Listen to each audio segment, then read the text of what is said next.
الحمدللہ والصلاة والسلام علی رسول اللہ وعلی آلہ وصحبہ ومن والا، اما بعد۔ مستشرقین کے سنت کے حوالے سے جو مختلف قسم کے اعتراضات اور اشکالات ہیں وہ ہم پڑھ رہے ہیں۔ تو پہلے ہم نے جو مستشرقین کے یا منکرین سنت کے جو اصول ہیں، ان میں سے ہم نے جو ہے وہ چند اصول ذکر کر کے ان کا رد کیا، اور اس کے بعد جو ان کا اصول ہے کہ جس کے اندر وہ راویان حدیث، جو حدیث کو روایت کرنے والے راوی ہیں، ان پر مختلف قسم کی تہمتیں اور الزامات لگاتے ہیں، اور یہ ان کے جو اشکالات اور شبہات ہیں ان میں اکثر جو ہے وہ اس اصول کی طرف لوٹتے ہیں کہ جو راویان حدیث ہیں، حدیث کو روایت کرنے والے محدثین اور صحابہ اور ائمہ، ان پر مختلف قسم کی تہمتیں لگائی جائیں، الزامات لگائے جائیں، تاکہ ان کی جو عدالت ہے اس کو مشکوک بنایا جائے اور ان کے حفظ و اتقان کو مشکوک بنایا جائے۔ تو اس حوالے سے سب سے زیادہ جو اعتراضات ہوئے ہیں وہ سیدنا ابو ہریرہ رضی اللہ تعالی عنہ پر ہوئے ہیں۔ گزشتہ کل کے لیکچر میں ہم نے سیدنا ابو ہریرہ رضی اللہ تعالی عنہ کے حوالے سے 3 جو اعتراضات ہیں ہم نے ان کو ذکر کر کے ان کا تفصیلی جواب ہم نے یا رد ہم نے کیا تھا اور جواب دیا تھا۔ تو آج ہمارے پاس سیدنا ابو ہریرہ رضی اللہ تعالیٰ عنہ پر کیے جانے والے جو اعتراضات ہیں ان میں سے مزید 2 اعتراض ہیں، اور یہ 2 اعتراض ذکر کرنے کے بعد آخر میں کچھ اشارتاً میں چند ایک اعتراضات کی طرف انشاءاللہ اشارہ کروں گا۔ تو انشاءاللہ آپ جو ہیں وہ ان اعتراضات کو اور ان کے جوابات کو آپ بعد میں مکمل کریں گے ریکارڈنگ سے۔ تو چوتھا اعتراض جو سیدنا ابو ہریرہ رضی اللہ تعالی عنہ پر کیا جاتا ہے وہ یہ ہے کہ حضرت عمر رضی اللہ تعالی عنہ وہ بھی حضرت ابو ہریرہ کی کثرت روایت سے بہت پریشان ہوئے، جس کی وجہ سے انہوں نے حضرت ابو ہریرہ رضی اللہ تعالیٰ عنہ کو کوڑے مارے، اور کوڑے مارنے کے ساتھ ساتھ جو ہے انہوں نے حضرت ابو ہریرہ رضی اللہ تعالیٰ عنہ سے یہ کہا کہ آپ بہت زیادہ احادیث بیان کرنے لگے ہیں، اور مجھے ڈر ہے یا قریب ہے کہ آپ اللہ کے رسول علیہ الصلوۃ والسلام پر جو ہے وہ جھوٹ بولنے والے ہیں۔ اچھا، یہاں ایک بہت عام تنبیہ ہے جو قابل ذکر ہے، وہ یہ ہے کہ میں نے شروع میں جب ہم نے مستشرقین کے شبہات کے حوالے سے بات کی تھی تو اس وقت میں نے یہ ذکر کیا تھا کہ اکثر جو مستشرقین شبہات یہ وارد کرتے ہیں یا اشکالات پیش کرتے ہیں، اس میں ان کے ہاں جو مصادر ہیں وہ معتبر نہیں ہوتے، یعنی جن مصادر سے یہ معلومات لیتے ہیں، یعنی صحابہ کے خلاف یا رسول اللہ صلی اللہ علیہ وسلم کی زندگی کے خلاف، یا یعنی قرآن و حدیث کے خلاف یہ شبہات وارد کرتے ہیں یا پیش کرتے ہیں، ان کے مصادر کوئی اتھینٹک اور معتبر نہیں ہوتے، معلومات ان کی دقیق نہیں ہوتی، اور اسی طرح جو ہے وہ ایسے اعتراضات ہوتے ہیں کہ ایسے لگتا ہے کہ جیسے یا تو یہ سمجھتے نہیں یا سمجھتے ہیں لیکن جان بوجھ کر یہ ان چیزوں کو نظر انداز کر رہے ہیں۔ تو مثلا اس کے اندر جب یہ روایات لیتے ہیں تو روایات ان کتابوں سے لیتے ہیں جو کتابیں ہمارے ہاں اہل سنہ کے ہاں وہ معتبر نہیں ہیں، یا تو معتبر اس اعتبار سے نہیں ہے کہ وہ ہماری نہیں ہے، ہمارے مخالفین نے وہ کتابیں لکھی ہیں اور اس کے اندر صاف ظاہر ہے کہ ہمارے خلاف ہی چیزیں ہوں گی، یا پھر یہ ہے کہ وہ کتابیں فن حدیث سے متعلق نہیں ہیں، ان کتابوں کا تعلق جو ہے وہ لغت سے ہے یا ادب سے ہے یا نحو وغیرہ ان دیگر موضوعات سے ہے، اور یہ کتابیں کوئی حدیث کی کتابیں تو نہیں، تاریخ سے ہے مثلا۔ اب تاریخ کی کتابوں سے اگر آپ جو ہے وہ بغیر کسی تحقیق کے اگر روایات اور واقعات لینے لگ جائیں گے تو واقعات تو ہر ایک کے خلاف آپ کو مل جائیں گے، اور ہر طرح کے واقعات تاریخ کے اندر، تاریخی کتابوں کے اندر ہر جو ہے وہ خشک اور تر جو ہے اس کے اندر وہ لگا ہوتا ہے، جیسے وہ کہتے ہیں کہ فلاں مصنف جو ہے وہ حاتب اللیل ہے۔ حاتب اللیل ایک مثل ہے، اور اس مثل سے مراد یہ ہے کہ رات کو لکڑیاں اکٹھے کرنے والے کی طرح اس صاحب کتاب نے اپنی کتاب میں ہر صحیح غلط کو شامل کر دیا ہے۔ تو یہ ایک تشبیہ دی جاتی تھی حاتب اللیل کے ساتھ، یعنی رات کو جو شخص جاتا ہے جنگل میں کہیں باہر صحرا کے اندر، وہاں جا کے وہ لکڑیاں اکٹھی کرتا ہے، تو صاف ظاہر ہے کہ وہ لکڑیاں اکٹھی جب کرے گا اندھیرے کے اندر تو وہ سانپ کو بھی لکڑی سمجھ کر جو ہے وہ پکڑ لے گا اور وہ اس کو ڈس لے گا اور وہ مر جائے گا وہاں، یعنی نقصان ہو سکتا ہے اس کا۔ تو جیسے اندھیرے میں کوئی لکڑیاں اکٹھی کرنے والا شخص وہ لکڑی اور سانپ میں تمیز نہیں کرتا، فرق نہیں کرتا، ایسے ہی تاریخ کی اکثر کتابوں کے اندر یہ صورتحال ہے کہ وہاں ان کے مصنفین نے جو ہے وہ صحیح اور غلط کی تمیز کیے بغیر اس کے اندر جو کچھ ان کو ملا انہوں نے اس کے اندر درج کر دیے، چونکہ تاریخ کا مطلب یہ ہے کہ تاریخ یعنی واقعات کو ذکر کرنا، جمع کرنا، جوڑنا، بیان کرنے والا جو کوئی بھی ہو۔ اب صاف ظاہر ہے کہ کسی نے بھی تاریخ کی کتابوں کے اندر باقاعدہ یہ تو شرط نہیں لگائی کہ میری شرط جو ہے وہ تاریخ کی کتابوں میں وہ یہ ہے کہ صرف صحیح ترین میں تاریخ پر کتاب لکھوں گا۔ اب یہ تو ان مورخین یا ان کتابوں کے مصنفین کی شرط نہیں تھی، اور یہ تو لینے والے کو سوچنا چاہیے نا کہ میں کیا صحیح تاریخ کی کتابوں سے لے رہا ہوں؟ کیا کسی نے صحیح بھی نام رکھا ہے تاریخ کی کتاب کا؟ جیسے حدیث کی کتابوں کے اندر صحیح باقاعدہ نام رکھے گئے ہیں، صحیح الجامع اور صحیح ابن حبان، صحیح فلان، انہوں نے باقاعدہ اس کے اندر کوشش کی کہ صحیح حدیث کو درج کیا جائے۔ لیکن تاریخ کی کتابوں کے اندر کون ہے جس نے صحیح تاریخ کی کتاب لکھنے کا اہتمام کیا ہو، یا اس نے باقاعدہ شرط لگائی ہو کہ میں اس کتاب کے اندر صرف صحیح ترین جو واقعات ہیں ان کو درج کروں گا؟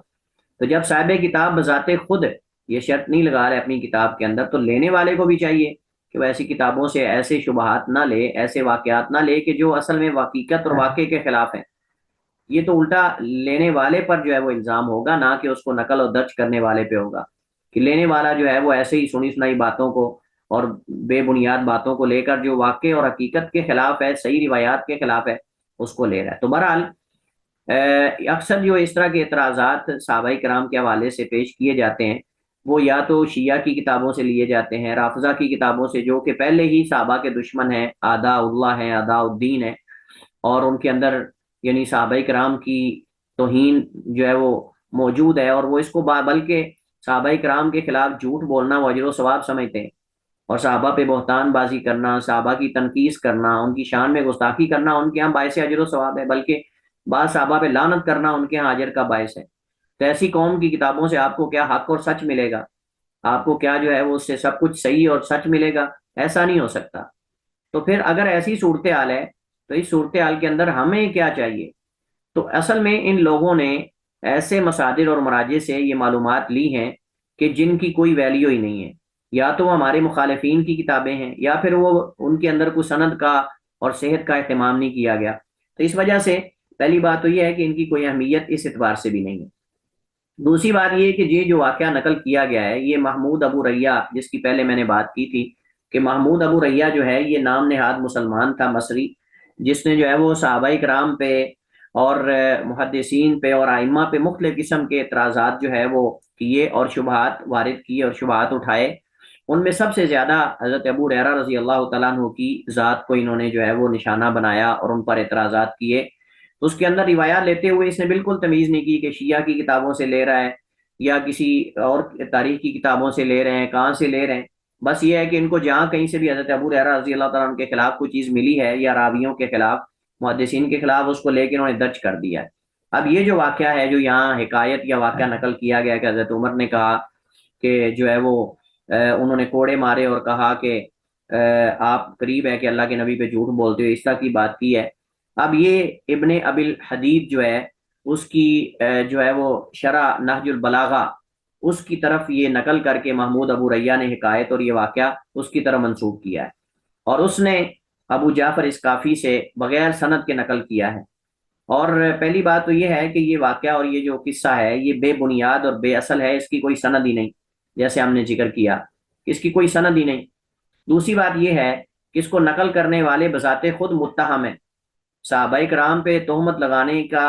یعنی تہمت کا الزام لگانے والے بذات خود متہم ہیں۔ یہ ابن ابی الحدید ہیں یا اسکافی ہیں ابو جعفر، یہ دونوں کبار رافضہ اور معتزلہ میں شمار ہوتے ہیں، اور معتزلہ اور رافضہ کے بڑے سرگنا یہ سمجھے جاتے ہیں۔ تو جو شخص بذات خود وہ یعنی فقہ نہ ہو، بذات خود وہ عادل نہ ہو، بذات خود وہ خائن ہو، اور بذات خود اس پر الزامات پہلے سے تہمتیں ہوں، تو وہ شخص جو ہے اگر صحابہ پہ کوئی تہمت نقل کرتا ہے تو اس کی کیا اہمیت اور ویلیو ہوگی؟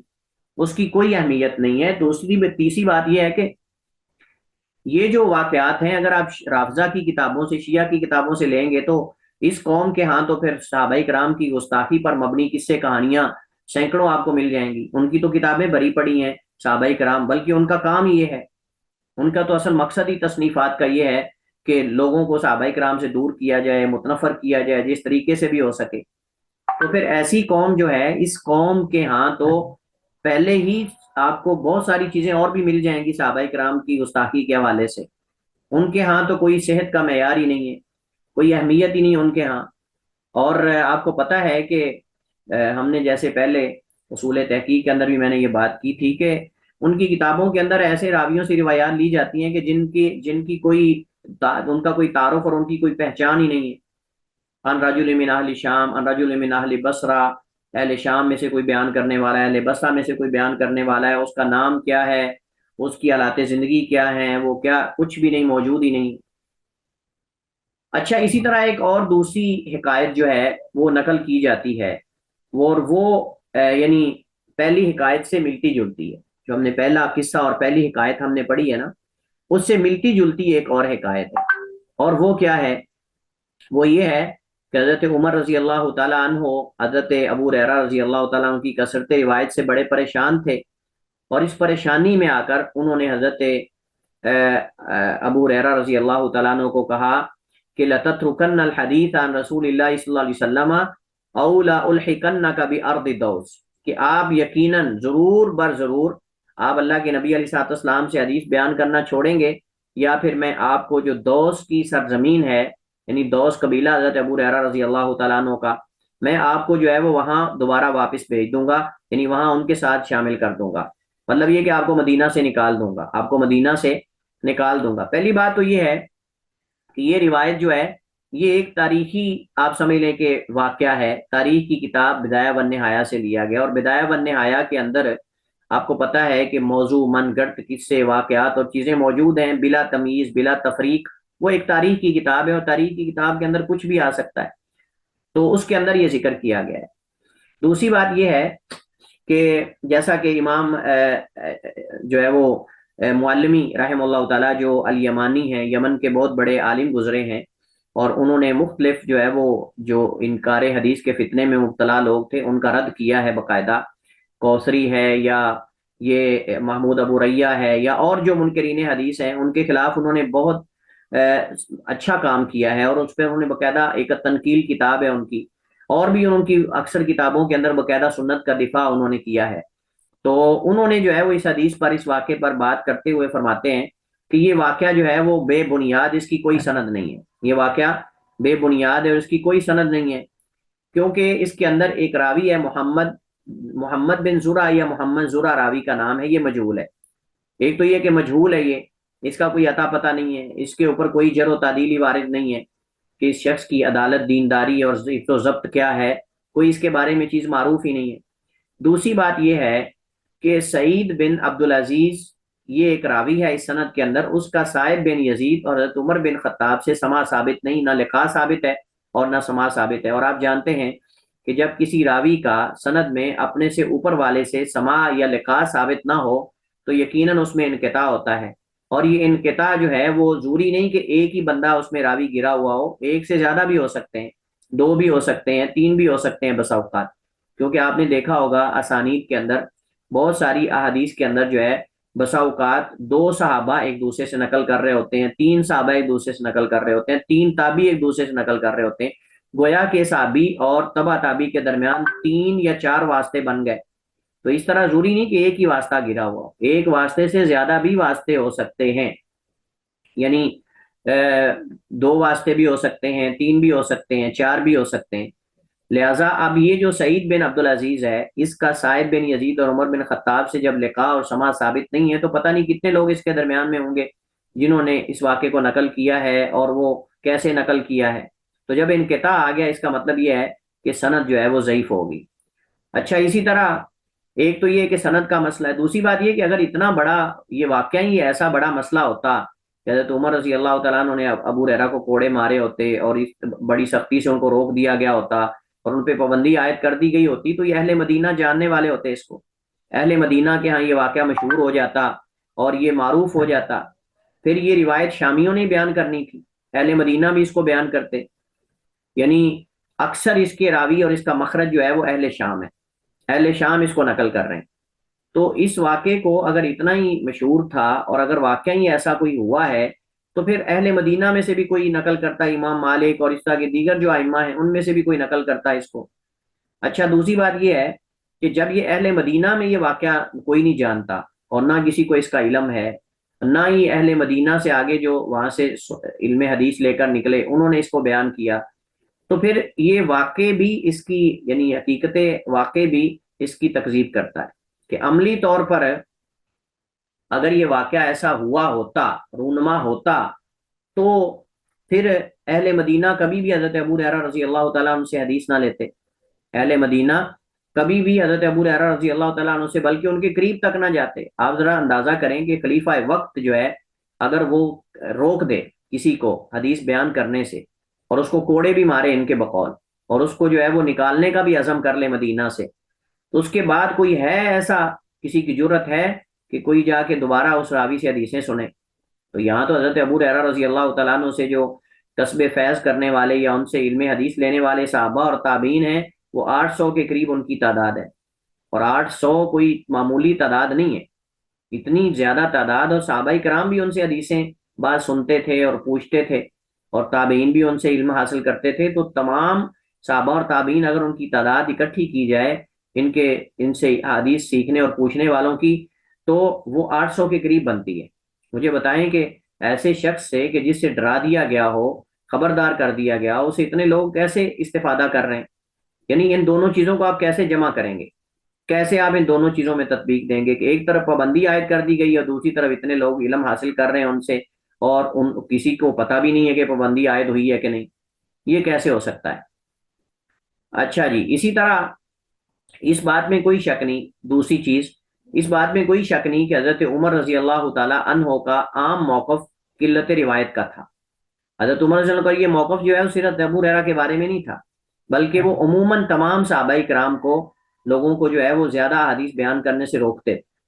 اور بلکہ وہ تو جو بھی حدیث بیان کرتا تھا بعض دفعہ اس کی تحقیق کرتے تھے۔ اور اس میں حضرت عمر رضی اللہ تعالیٰ عنہ کا اصل مقصد علم الجرح و تعدیل کی بنیاد رکھنا تھا، فن روایت اور فن تحقیق یا علم یا روایت میں تحقیق کی بنیاد رکھنا تھا۔ امت کو یہ سکھانا تھا کہ روایات اور احادیث کو بیان کرنے میں سستی اور کوتاہی نہیں کرنی چاہیے، اس کو پوری سنجیدگی سے بیان کرنا چاہیے۔ اور وہ یہ بھی سمجھتے تھے کہ بعض دفعہ انسان جب زیادہ روایات بیان کرنے کے درپے ہو جاتا ہے تو اس وقت اس سے غلطیاں بھی ہوتی ہیں، اور غلطیوں میں واقع ہو سکتا ہے، تو اس وجہ سے وہ زیادہ لوگوں کو اجازت نہیں دیتے تھے۔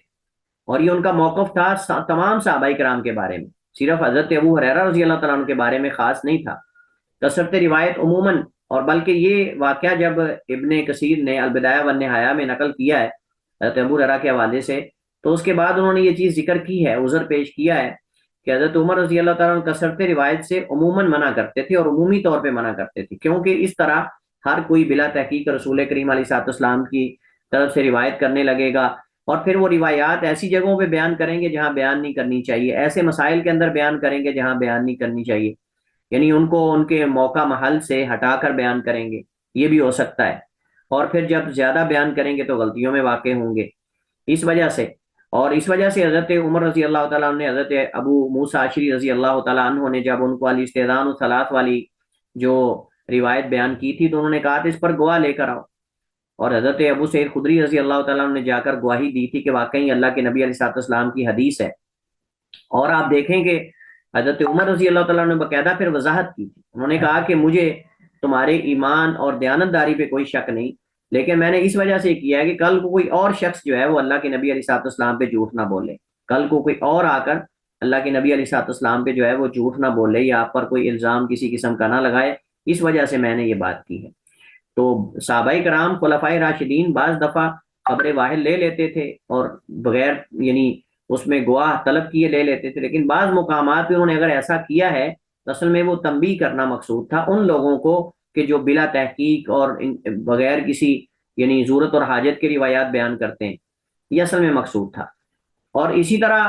حضرت ابو ہریرہ رضی اللہ تعالی عنہ کو باقاعدہ، جیسے کہ امام ذہبی وغیرہ نے اور علماء نے ذکر کیا ہے کہ حضرت ابو ہریرہ کو حضرت عمر نے بلا کر باقاعدہ ان کو یہ روایت کی اجازت دی تھی، جب ان کو پتہ چلا کہ حضرت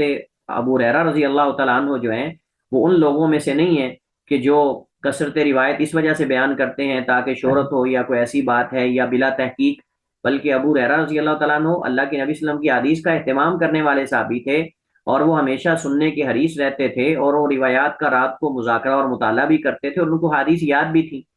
تو اس چیز کا جب ان کو علم ہوا اور جب ان کو ادراک ہوا تو اس کے بعد انہوں نے باقاعدہ حضرت ابو ہریرہ کو بلا کر، یعنی اپنے موقف کو بدلا انہوں نے، عمومی موقف کو بھی، اور خود بھی انہوں نے پھر حدیثیں بیان کی۔ آپ دیکھیں کہ خود حضرت عمر رضی اللہ تعالیٰ عنہ سے 500 سے زیادہ یعنی احادیث مروی ہیں، 500 سے زیادہ ان سے احادیث اور اقوال وغیرہ جو ہے، اقوال تو بہت زیادہ ان سے مروی ہیں لیکن احادیث 500 سے زیادہ جیسے علماء نے ذکر کیا مروی ہیں۔ انہوں نے خود بھی تو اتنی زیادہ حدیثیں بعد میں بیان کی ہیں۔ تو بہرحال انہوں نے حضرت ابو ہریرہ رضی اللہ تعالیٰ عنہ کو باقاعدہ بلایا، اور ان کو بلکہ ایک روایت میں یہ ہے کہ ان کو انہوں نے عذر بھی پیش کیا۔ انہوں نے کہا کہ میں اصل میں جو روایت کے بارے میں اتنا سخت ہوں اس کی وجہ یہ ہے کہ آپ بھی میرے ساتھ اس وقت موجود تھے کہ جب نبی کریم علیہ الصلوۃ والسلام نے یہ بیان کیا کہ من کذب علیہ متعمدا فلیتبوأ مقعدہ من النار، کہ جو میرے اوپر جان بوجھ کر جھوٹ بولے وہ اپنا ٹھکانہ جہنم میں بنا لے، تو میں اس وجہ سے اس معاملے میں اتنی سختی کرتا ہوں۔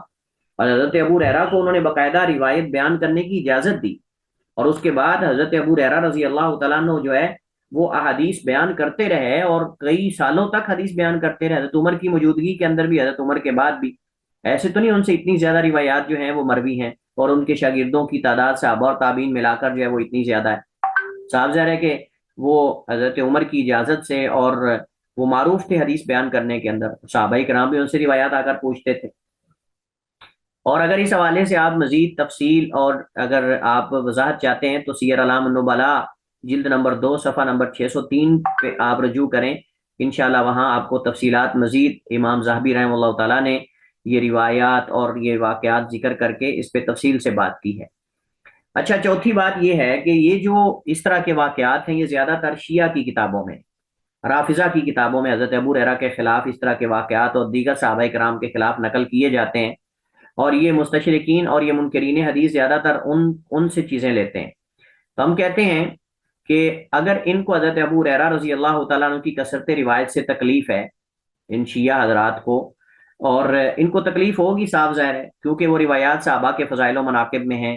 اور مستشرقین اور ان لوگوں کو اس وجہ سے، منکرین سنت اور جو عقل پرست ہیں ان کو اس وجہ سے تکلیف ہے کہ یہ اکثر روایات جو ہیں ان کا تعلق غیبیات سے ہے، علامات ساعہ، قیامت کی علامات سے ہے، اور اسی طرح جو ہے امام مہدی اور اس طرح جو ہے وہ حضرت عیسیٰ، نزول عیسیٰ وغیرہ کے حوالے سے ہے۔ تو شیعہ کو تو اس وجہ سے زیادہ حضرت ابو ہریرہ رضی اللہ عنہ، ان کو تو تمام صحابہ کرام سے یہ دعوت ہے، تو وہ تو ساز ہے کہ اپنی کتابوں میں نقل کرتے ہیں۔ اب اگر حضرت ابو ہریرہ رضی اللہ تعالیٰ عنہ کی کثرت روایت کی وجہ سے ان پر تان کیا جاتا ہے تو پھر اپنے راویوں پر کیوں نہیں یہ کرتے؟ یعنی اگر سیدنا ابو ہریرہ کی کثرت روایت پہ تعین ہو سکتا ہے تو پھر ان کے اپنے شیعہ راوی جو ہیں انہوں نے ہزاروں اور لاکھوں کی تعداد میں روایتیں لی ہیں، ان کو نظر انداز یہ کر دیتے ہیں۔ مثلا چند ایک میں آپ کے سامنے یہاں مثالیں میں نے لکھی، مگر اس کی مثالیں بہت زیادہ ہیں۔ ان کے ہاں تو تھوک کے حساب سے جھوٹ اور گپے ملتی ہیں، گپے ہانکنے والے ان کے ہاں آپ کو بکثرت مل جائیں گے، اور ایک دو گپے نہیں بلکہ لاکھوں کی تعداد میں، ہزاروں کی تعداد میں گپے نقل کرنے والے، اور ایک ہی راوی سے ساری گپے نقل کر رہے ہیں۔ اور ان کے ہاں صاف ظاہر ہے کہ ایسا شخص جو ہے وہ معصوم ہوتا ہے، کیونکہ جو بھی امام کی طرف کو بات منسوب کر دے وہ تو معصوم ہو جاتا ہے نا، جیسے ائمہ معصوم ہیں ایسے ائمہ سے نیچے بھی ان کے نزدیک جو ان کے راوی ہیں وہ بھی سارے معصوم ہیں، اگرچہ وہ مجہول الحال ہوں، مجہول العین ہوں، جو بھی ہوں، کوئی مسئلہ ہی نہیں ہے۔ مثلا ایک راوی ہے جابر بن یزید الجوفی، یہ شیعہ کے رافضیوں کے راویوں میں سے ایک راوی ہے، ان کی کتابیں شیعہ کی معتبر کتابوں کے اندر باقاعدہ اس سے روایات لیتے ہیں۔ اب جابر بن یزید جوفی جو ہے صرف حضرت امام محمد الباقر سے، یعنی حضرت محمد الباقر رحمہ اللہ تعالیٰ سے 70,000 روایات نقل کرتے ہیں۔ یہ جابر بن یزید الجوفی صرف اکیلے محمد الباقر سے 70,000 روایات نقل کرتے ہیں، اور باقی ائمہ کی اگر ان کی روایات ملائیں تو باقی ائمہ سے 1,40,000 روایتیں نقل کی ہیں اس نے، جابر بن یزید الجوفی نے۔ آپ ذرا تصور کریں کہ 1,40,000 یہ حدیثیں نہیں ہیں، یہ گپے ہیں، جیسے میں کہہ رہا ہوں یہ جھوٹ ہیں، جھوٹ کے پلندے ہیں، اور یہ ساری اگر ہم کہیں کہ یہ اصل میں تہمتیں ہیں، یہ اصل میں جھوٹ اور فراڈ، اور یہ اصل میں من گھڑت قصے اور کہانیاں اور روایات ہیں، ان کو سچ بنا دیتے ہیں، اور جو صحابہ کرام سے حدیث مروی ہیں ان کو یہ جھوٹ اور تہمت بنا دیتے ہیں اور ان کو یہ الزام بنا دیتے ہیں اللہ کے نبی علیہ السلام کی ذات کی طرف۔ تو یہ اتنے ہزار حدیثیں بیان کرنے سے یہ سکہ کا سکہ ہے، اور یہ پورا معصوم کا معصوم ہے۔ اگر سیدنا ابو ہریرہ رضی اللہ تعالیٰ عنہ صحیح سند کے ساتھ اگر ان تک حدیث پہنچ جائے، اور ثقہ راوی جن کے حالات زندگی بھی معروف اور مذکور ہیں کتابوں کے اندر، اگر وہ بیان کریں حضرت ابو ہریرہ سے اتنی حدیثیں، تو ان کو بڑی تکلیف ہوتی ہے۔ لیکن ان کے راوی اگر بغیر سند کے، بغیر حوالے کے، ان کی حالات زندگی بھی معلوم نہ ہو، تو وہ سارے سکہ ہیں۔ رجل من اہل شام، رجل من اہل بصرہ، اہل شام میں سے کوئی بیان کر رہا ہے، اہل بصرہ میں سے کوئی بیان کر رہا ہے، اس کا نام کیا ہے، اس کی ولدیت کیا ہے، یعنی چلتے پھرتے ایسے کسی سے روایت لے لینا۔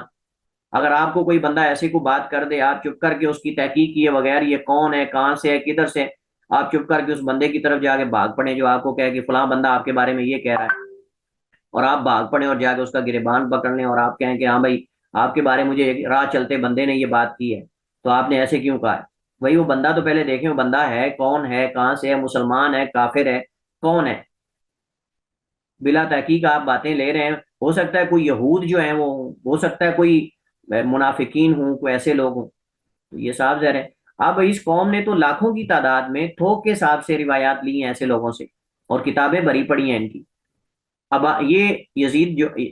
جو ہے، یزید جابر بن یزید الجوفی، اسی طرح ابان بن تغلب ہے، ابان بن تغلب ہے امام جعفر صادق سے، اس نے 30,000 حدیثیں نقل کی۔ 30,000 حدیثیں، آپ ذرا اندازہ کریں، یہ 30,000 گپے میں ان کو کہتا ہوں، میں حدیثیں نہیں کہتا، یہ 30,000 گپے ہیں جو امام جعفر صادق کی طرف منسوب کی ہوئی ہیں۔ اور ان گپوں میں سے ایک گپ وہ بھی نقل کرتے ہیں کہ امام جعفر صادق کہتے ہیں کہ لا ایمان لمن لا تقیۃ لہ، کہ جو تقیہ نہ کرے اس کا ایمان ہی نہیں، جو تقیہ نہ کرے اس کا ایمان ہی نہیں ہے۔ یہ بھی باقاعدہ یہ نقل کرتے ہیں، ان کی کتابوں کے اندر یہ بات جو ہے وہ موجود ہے اور یہ نقل کی جاتی ہے۔ اچھا، یہ دو میں نے آپ کے سامنے مثالیں رکھی ہیں، جابر بن یزید الجوفی، یہ محمد الباقر سے 70,000 اور باقی ائمہ سے 1,40,000 روایات، اور ان کی کتابوں میں یہ ساری موجود ہیں، اس طرح کی گپیں اور اقوال اور یہ ساری چیزیں موجود ہیں کہ جی اس نے اتنی نقل کی ہیں، یہ ذکر کرتے ہیں کہ اس نے اتنی نقل کی ہیں۔ اچھا، اسی طرح ابان بن تغلب دوسرے ہیں، اور بھی بہت سارے، اگر آپ ان کی کتابیں کھول لینا، ایک ایک راوی سے سینکڑوں ہزاروں روایات یہ نقل کرتے ہیں، سیم اسی کا نام استعمال، محمد بن عبداللہ، محمد بن عبداللہ۔ اب وہ کون محمد بن عبداللہ ہے کوئی پتہ نہیں، محمد بن عبداللہ کہاں پیدا ہوا، کب پیدا ہوا، سکہ ہے ضعیف ہے، اس کے استاد کون ہے، اس کے شاگرد کون ہے، اس کی حالات زندگی کیا ہے، کوئی پتہ نہیں، حالات زندگی پر کتابیں ہی کوئی نہیں،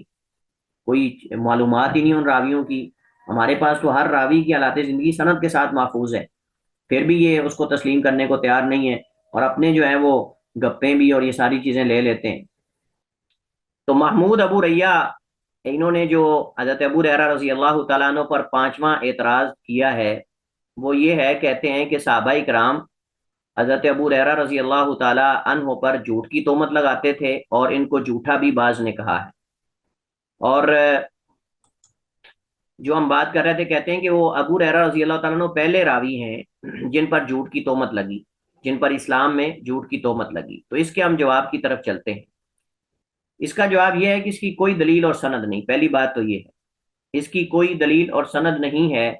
کہ کسی صحابی نے ابو ہریرہ کو کذاب کہا ہو، یا انہیں متہم بالکذب کہا ہو، یا ان کے بارے میں آیا ہو کہ انہوں نے ابو ہریرہ پر جھوٹ کی تہمت لگائی ہے۔ ایسی کوئی روایت اور کوئی ایسا واقعہ موجود نہیں ہے سند کے ساتھ کہ جس پہ ہم یہ بات کر سکیں۔ ابو ریہ نے ابن قتیبہ سے نقل کیا ہے، کہ ابن قتیبہ نے جو ہے وہ یہ نقل کیا ہے کہ بعض صحابہ کرام جو ہے انہوں نے کہا، انہوں نے ان کو جو ہے وہ جھوٹ کی تہمت دی ہے یا اس طرح کی بات کی ہے۔ تو ابن قتیبہ کی آدھی عبارت نقل کی ہے اور باقی آدھی عبارت چھوڑ دی ہے۔ حالانکہ ابن قتیبہ جو ہیں انہوں نے اس کے بعد یہ بھی لکھا ہے کہ جب ابو ہریرہ رضی اللہ تعالیٰ عنہ نے انہیں بتایا، یعنی ان تک کچھ باتیں پہنچی، تو انہوں نے اپنا دفاع کیا۔ ابو ہریرہ رضی اللہ تعالیٰ عنہ، انہوں نے کہا کہ وہ رسول اللہ صلی اللہ علیہ وسلم کے ساتھ ہمیشہ رہتے تھے، آپ کی ہر حدیث سنتے اور یاد کرتے تھے، جس سے انہیں ان احادیث کا علم تھا، جس سے انہیں ان احادیث کا علم تھا جن کا دیگر صحابہ کرام کو نہ تھا، اور وہ اللہ کے نبی علیہ الصلوۃ والسلام سے وہ کچھ یاد رکھنے والے تھے کہ جو دوسروں کو، صحابہ کرام کو یاد نہیں تھا۔ تو جب صحابہ کرام کو انہوں نے یہ بات کی، یا صحابہ کرام سب نے تو نہیں کی ہوگی، اگر کوئی ایسی بات ہے بھی تو وقت پہلے تو بات ہے اس کی سند ہی کوئی نہیں، اگر کسی نے کوئی ایسی بات کی بھی ہوگی تو جنہوں نے کی تھی تو ان کو جب یہ بات پہنچی تو اس کے بعد وہ مطلب انہوں نے ایسی کوئی بات نہیں کی، رک گئے وہ ایسی باتیں کرنے سے، ان کو سمجھ آ گئی۔ ٹھیک ہے، اگر ایسی کوئی بات ہو تو یعنی ابن قتیبہ نے اگر ایسی کوئی بات لکھی ہے تو اس سے آگے والی اس کی عبارت بھی جو اس نے عذر پیش کیا ہے وہ بھی نقل کرنا چاہیے۔ اور دوسری بات یہ کہ ابن قتیبہ کی یہ بات جو ہے یہ کوئی حدیث تو نہیں ہے، جبکہ ہمارے پاس تو حقائق موجود ہیں۔ اب یہ تہمت جو ہے، کلمہ تہمت کہ انہوں نے ابو ہریرہ پر تہمت لگائی جھوٹ کی، یہ بھی خلاف واقع ہے۔ یہ خلاف واقع ہے، کیسے خلاف واقع ہے؟ کیونکہ تمام صحابہ کرام ابو ہریرہ رضی اللہ تعالیٰ عنہ سے احادیث لیتے تھے اور احادیث سنتے تھے، بلکہ جس کسی حدیث کے اندر کوئی اشکال پیدا ہو جاتا تو وہ اشکال جو ہے وہ ابو ہریرہ رضی اللہ تعالیٰ عنہ سے پوچھ کر حل کرتے تھے، وہ اشکال سیدنا ابو ہریرہ رضی اللہ تعالیٰ عنہ سے پوچھ کر حل کرتے تھے۔ اور تقریباً جیسے میں نے پہلے ذکر کیا کہ تقریباً 800 صحابہ اور تابعین نے احادیث لی ہیں، 800 صحابہ اور تابعین نے ان سے احادیث لی ہیں، اور ان میں سے کسی ایک نے بھی کبھی حضرت ابو ہریرہ رضی اللہ تعالیٰ عنہ پر جھوٹ کی تہمت نہیں لگائی، ان میں سے کسی ایک نے بھی کبھی سیدنا ابو ہریرہ رضی اللہ تعالیٰ عنہ پر جھوٹ کی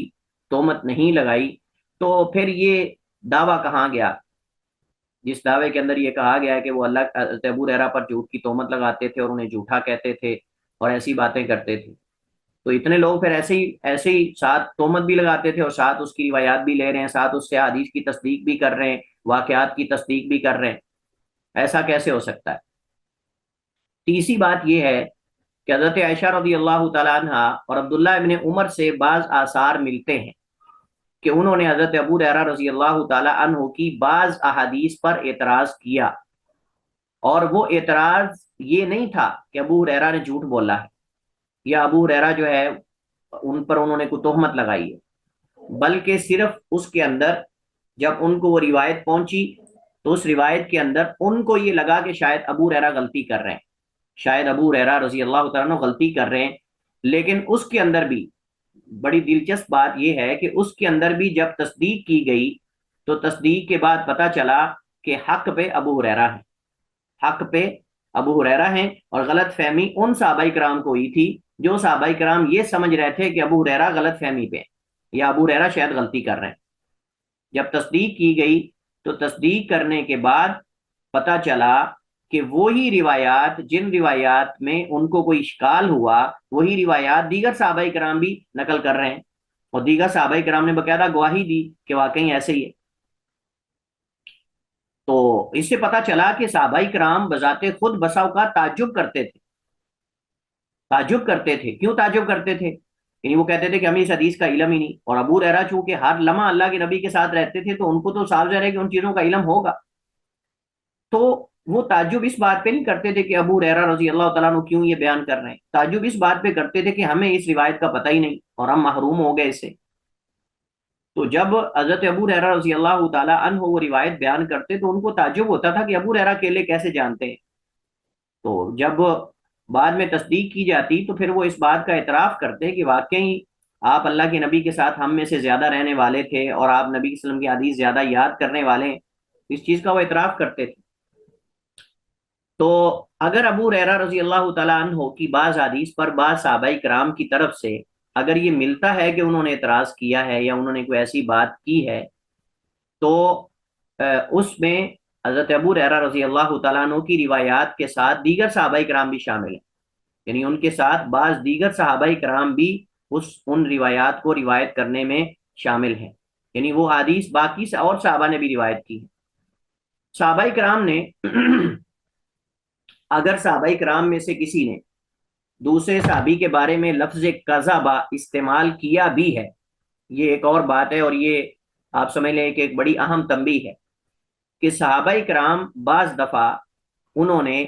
بعض صحابہ کرام کے بارے میں لفظ کذبا استعمال کیا ہے، کذبا لفظ استعمال کیا ہے، لیکن ایسے لوگوں کو یہ معلوم ہونا چاہیے کہ جو کذبا لفظ لے کر اس صحابی پر تنقید کرتے ہیں ان کو یہ معلوم ہونا چاہیے کہ عربی زبان میں کذبا کا لفظ جو ہے وہ کئی معنی کے لیے آتا ہے۔ کذبہ کا لفظ کئی معنی کے لیے آتا ہے. کبھی کذبہ کا معنی جو ہے وہ توریے کے لیے آتا ہے، تعریض کے لیے آتا ہے، اور کبھی کذبہ کا معنی جھوٹ کے لیے آتا ہے، اور کبھی کذبہ کا معنی جو ہے وہ اخطا یعنی غلطی کے معنی میں بھی آتا ہے.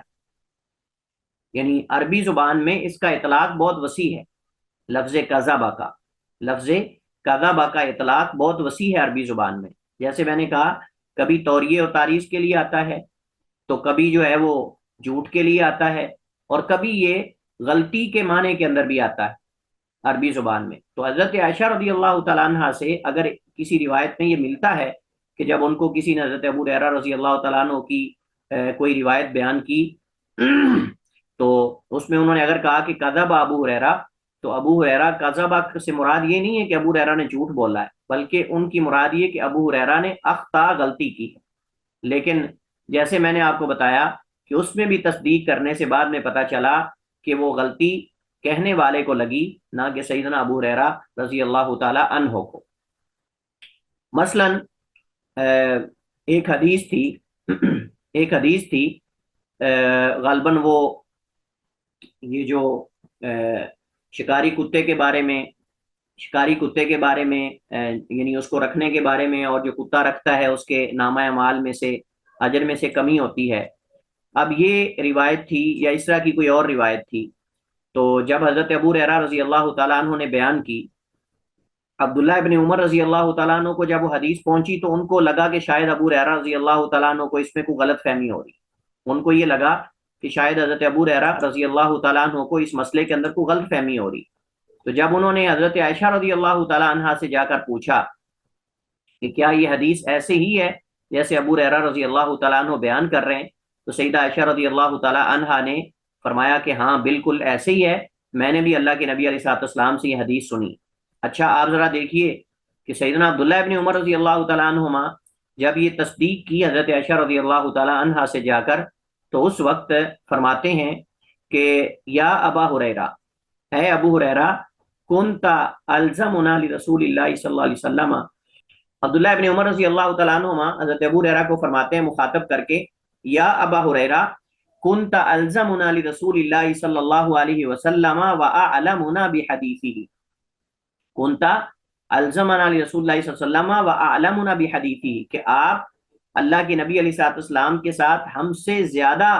ملازمت اختیار کرنے والے اور آپ کے ساتھ لازم رہنے والے تھے، اور آپ کی حدیث کو ہم سے زیادہ آپ جاننے والے تھے. وَأَعْلَمُنَا بِحَدِيثِهِ، اور آپ زیادہ جاننے والے ہیں نبی علیہ الصلوۃ والسلام کی حدیث کو ہم سے. اس سے کیا پتا چلا؟ اس سے یہ پتا چلا کہ ابو ہریرہ رضی اللہ تعالیٰ عنہ کی اگر بعض احادیث میں بعض صحابہ کرام کو اگر کوئی اشکال پیدا ہوا بھی،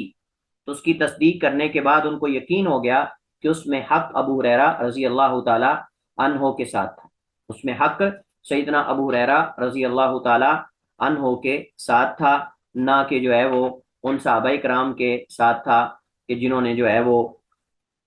ان پر الزام لگایا. اسی طرح ایک اور اعتراض کیا جاتا ہے سیدنا ابو ہریرہ رضی اللہ تعالیٰ عنہ کے حوالے سے، اور صرف جو ہے وہ ابو ہریرہ رضی اللہ تعالیٰ عنہ کے حوالے سے یہ اعتراض خاص نہیں ہے، بلکہ یہ اعتراض عام ہے. وہ کہتے ہیں کہ بعض صحابہ اور بعض تابعین جو ہیں وہ یعنی جیسے عبادلہ ہیں، حضرت معاویہ ہیں، حضرت انس وغیرہ ہیں، وہ کعب الاحبار جو ہے یہودی، اس سے حدیثیں لیتے تھے. کعب الاحبار سے حدیثیں لیتے تھے، اور کہتے ہیں کہ ولیعوذ باللہ، میں یہ آپ کو اس وجہ سے اشارہ کر رہا ہوں کہ یہ باقاعدہ مستشرقین کا بنیادی پوائنٹ ہے. کہتے ہیں کہ حضرت ابو ہریرہ اور بعض تابعین اور اسی طرح جو ہے بعض یعنی عبادلہ، یعنی عبداللہ ابن عمر، عبداللہ ابن عمر ابن العاص، عبداللہ ابن زبیر اور عبداللہ ابن عباس رضی اللہ تعالیٰ عنہما،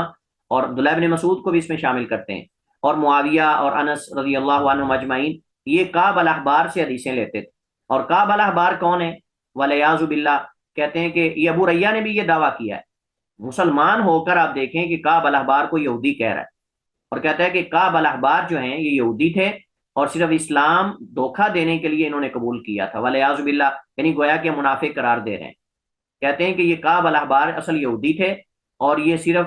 اسلام دھوکہ دینے کے لیے انہوں نے قبول کیا تھا، اور ان سے ابو ہریرہ نے بہت زیادہ حدیثیں لی ہیں،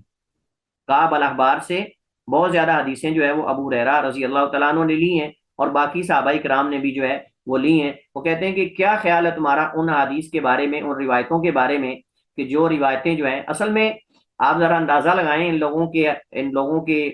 نجاست کا اور ان لوگوں کی خباثت کا، کہ چونکہ سیدنا ابو ہریرہ رضی اللہ تعالیٰ عنہ کی بہت ساری حدیث کا تعلق غیبیات سے ہے اور عقائد کے مسائل سے ہے، جنت سے ہے، پل صراط سے ہے، جہنم، ان مسائل سے ہے، اس وجہ سے آپ دیکھیں کہ انہوں نے کس قدر جو ہے وہ خباثت دکھائی، اور انہوں نے یہ اعتراض یہ اس وجہ سے نکالا ہے کہ اب جن روایات کا تعلق غیب سے ہے یا مطلب کہ علامات قیامت سے ہے اور ان چیزوں سے ہے، مثلا مہدی کے بارے میں یا دیگر چیزوں کے بارے میں، اس کے بارے میں انہوں نے یہ ایک ہیلا کنڈا جو ہے وہ تلاش کر لیا عام سادہ مسلمانوں کو گمراہ کرنے کے لیے۔ کہتے ہیں کہ یہ روایات جو ہیں ان صحابہ کرام کی وہ کعب الاحبار سے ہیں، اور کعب الاحبار جو ہیں کہ ورنہ ان کو کیسے پتا ان سارے واقعات کا؟ کہتے ہیں کہ یہ جو واقعات اور اس طرح کی چیزیں جو ہیں یہ اصل میں یہودیوں کے پاس سے لی گئی ہیں، اور کعب الاحبار یہودی تھے، وہ مسلمان صرف کلمہ انہوں نے پڑھا تھا اسلام کو بگاڑنے کے لیے، اسلام کو نقصان پہنچانے کے لیے، اور اس سے انہوں نے جو ہے وہ اس طرح کی حدیثیں لی ہیں، اس سے انہوں نے جو ہے وہ اس طرح کی حدیثیں لی ہیں، اور جو خرافات اور اوہام اور جو ہے وہ توہم پرستی اور ان چیزوں پر مبنی تھی، اور حقیقت میں جو ہے وہ اس کی کوئی بنیاد اور کوئی اس کی دلیل جو ہے وہ نہیں ہے۔ تو پہلی بات تو یہ ہے کہ کعب الاحبار جو ہے رحمہ اللہ تعالی وہ صحابی نہیں ہے، اس میں کوئی شک نہیں، کعب الاحبار جو ہے وہ صحابی نہیں ہے، اس میں کوئی شک نہیں، وہ تابعی ہے، اور کعب الاحبار جو ہے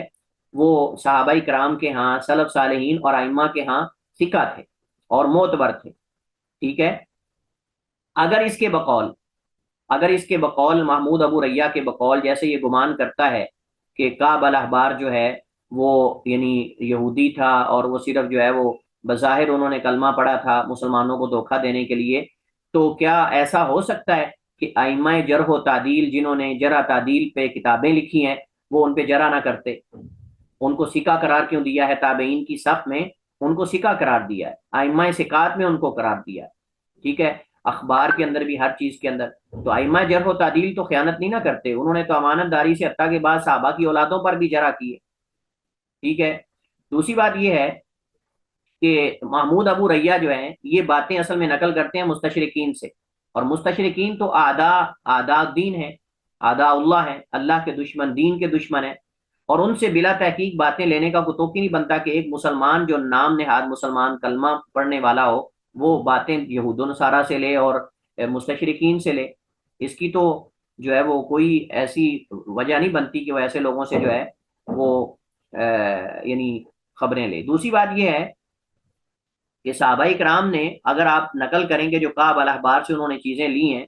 وہ روایات کتنی ہیں، آپ ذرا یہ اندازہ لگائیں نا کہ وہ روایات کتنی ہیں۔ صحابہ کرام کیا نعوذ باللہ اتنے بیوقوف تھے ان کے بقول کہ وہ جھوٹ اور اس طرح کی خرافات اور ساری چیزیں وہ چھپ کر کے لے لیتے تھے؟ جو نبی علیہ الصلوۃ والسلام کی حدیث کے اندر بھی تحقیق کرتے تھے بعض مقامات پہ، تو کیا وہ کعب الاحبار کی سنی سنائی باتیں اور ایسی چیزوں کو لے لیتے اور چھپ کر کے اس کو بیان کر دیتے؟ تو ایسی بات نہیں۔ دوسری بات یہ ہے کہ اگر ابو ہریرہ رضی اللہ تعالیٰ عنہ نے کعب الاحبار سے یہ چیزیں لی ہیں تو جن صحابہ کرام نے اس سے سنا ہی نہیں، اس سے لی ہی نہیں، اور وہ بھی سیم وہ حدیثیں بیان کرتے ہیں جو ابو ہریرہ بیان کرتے ہیں، ان کے بارے میں آپ کون سے کعب الاحبار کی بات کریں گے؟ یعنی خالی ابو ہریرہ اکیلے تو نہیں ان روایات کو نقل کرنے میں، تو وہ صحابہ کرام بھی تو ان حدیث کو بیان کرتے ہیں کہ جنہوں نے کعب الاحبار سے نہیں سنا تمہارے بقول، تم تو کہتے ہو کہ ابو ہریرہ یا فلاں فلاں نے سنا، تو جنہوں نے کعب الاحبار سے نہیں سنا اور وہ بھی سیم حدیثیں یہ بیان کرتے ہیں، انہوں نے پھر کس کعب الاحبار سے سنا ہے؟ اس نے پھر کس یہودی سے سنا ہے؟ آپ یہ بھی تو ذرا آگے بتا دیتے نا، کم از کم جھوٹ ایک اور بول دیتے کہ ان صحابہ کرام نے پھر مثلا مہدی کی روایات کی اگر ہم بات کریں، اگر ہم جو ہے وہ عیسیٰ علیہ السلام کے نزول کی حدیث کی بات کریں، اگر ہم جو ہے وہ علامات قیامت کی بات کریں، تو اس میں اکیلے ابو ہریرہ وہ حدیثیں نقل نہیں کرتے بلکہ اس کے اندر اور بھی کئی صحابہ کرام ہیں جو ان کے ساتھ اس میں حدیثیں نقل کرتے ہیں، تو انہوں نے پھر کس سے سنی ہیں حدیثیں ساری؟ تو پھر دوسری بات یہ ہے کہ آپ ذرا جیسے میں نے پہلے کہا آپ ان حدیث کا ذرا آپ ان کی تعداد ذرا نکالیں کتب حدیث سے کہ جو کعب الاحبار کے واسطے سے حدیثیں ہم تک پہنچی ہیں وہ چند گنتی کی ہیں، چند گنتی کی ہیں، میرے خیال میں اگر جمع کی جائیں تو مل کر بھی وہ کوئی 10-20 نہیں بنے گی، 10-20 نہیں بنے گی، تو آپ جو ہے وہ ساری روایات کو ان 10-20 اس کے اقوال جو کعب الاحبار سے لیے گئے آپ ان کی بنیاد پر جو ہے وہ آپ ساری حدیث کو رد کر دیں گے اور آپ کہیں گے کہ یہ ساری ہی اس طرح کے افسانے اور ساری اس طرح کی سنی سنائی باتیں ہیں، تو اس کی کوئی جو ہے وہ وجہ نہیں بنتی کہ آپ صحیح مرفوع احادیث اللہ کے نبی علیہ الصلوۃ والسلام کی جو صحابہ نے اللہ کے نبی سے سنی ہے، آپ اس کو جو ہے وہ ایک تابعی کی طرف منسوب کر دیں، اور پھر تابعی کو آپ جو ہے ثقہ تابعی، جو محدثین نے باقاعدہ اس کو ثقہ کے درجے میں اور ثقہ تابعین کے ساتھ ذکر کیا ہے، آپ اس کو نکال کے یہودی بنا دیں اور آپ کہیں کہ وہ صرف بظاہر انہوں نے کلمہ پڑھا تھا مسلمانوں کو اور اسلام کو نقصان پہنچانے کے لیے۔ تو ایک یہ اصل میں ایک اور اعتراض کیا جاتا ہے کہ حضرت ابو ہریرہ غیر فقیہ تھے، حضرت ابو ہریرہ رضی اللہ تعالیٰ عنہ جو ہے وہ غیر فقیہ تھے اور وہ روایات بیان کرتے تھے لیکن ان کو فقاہت حاصل نہیں تھی، ایسی ویسی بات، یہ بعض احناف کی طرف سے اور بعض مقلدین کی طرف سے یہ اعتراض کیا جاتا ہے، لیکن صحیح بات یہ ہے کہ بعض محققین انہی مکتبہ فکر کے وہ اس کو رد کرتے ہیں اور باقاعدہ ابو ہریرہ رضی اللہ تعالیٰ عنہ کی احادیث وہ لیتے ہیں، یا تو پھر ساری احادیث کو رد کر دیا جائے، اگر ابو ہریرہ رضی اللہ تعالیٰ عنہ کی بعض حدیث کو لے لینا اور بعض کو صرف یہ سمجھ کر رد کر دینا کہ وہ غیر فقیہ تھے، تو پھر جن کو لے رہے ہیں ان کے اندر فقیہ کیسے وہ ہو گئے؟ جن کو لے رہے ہیں ان کے اندر فقیہ کیسے ہو گئے وہ؟ اگر وہ غیر فقیہ تھے تو پھر ساری ان کی روایات کو رد کر دیں، لیکن جن حدیث کو لیتے ہیں ان کے اندر وہ فقیہ بن جاتے ہیں، اور جو خلاف آ جائیں ان کو اس وجہ سے رد کر دیں کہ وہ غیر فقیہ۔ بہرحال یہ بھی کوئی ایسی چیز نہیں ہے کہ جس کی کوئی بنیاد ہو، صحابہ کرام فتوے بھی حضرت ابو ہریرہ سے لیتے تھے، تابعین فتوا بھی لیتے تھے، تو غیر فقیہ بندہ فتوا دے سکتا ہے؟ صحابہ کے زمانے کے اندر ابو ہریرہ فتوا دیا کرتے تھے، تابعین بڑے بڑے ان سے فتوے لیتے تھے، تو کیا سیدنا ابو ہریرہ رضی اللہ تعالیٰ عنہ غیر فقیہ ہو کر فتوا دیتے تھے اور کوئی ان پر اعتراض ہی نہیں کرتا تھا؟ تو یہ چیز بھی جو ہے اصل میں بے بنیاد ہے، اس کی بھی کوئی دلیل نہیں ہے۔ واللہ تعالی عالم و احکم، وصلی اللہ وسلم علی نبینا محمد وعلی آلہ وصحبہ وسلم۔